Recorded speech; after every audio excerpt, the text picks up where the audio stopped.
Hey everybody. Turns out I have more to share. Once I start talking about something I'm interested in, it's hard to get me to stop.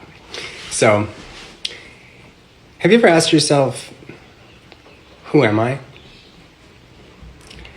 I remember the first time that I did that, and it was a difficult question, right?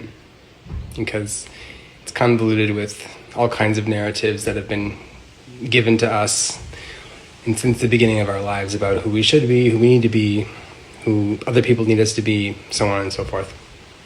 But in my first semester of my MSW program, was in this class called Death and Dying. And I know it sounds a little morbid, but the final project was to write our own eulogy. And the interesting part about a eulogy is it's the last story of who you are, right? So what are you going to tell people? Or what are people going to know about you, who you are, once you take away, most of us are a combination of our experiences and the things we enjoy and whatnot that kind of give us an idea of who we are. We believe that's who we are. But once you start taking all that away, what's left? I'm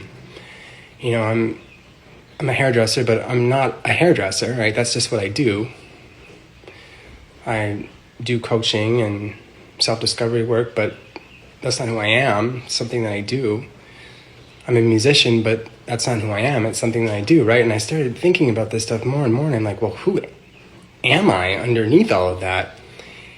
And it turns out I'm curious, I'm exploratory, I love connection, and I'm creative.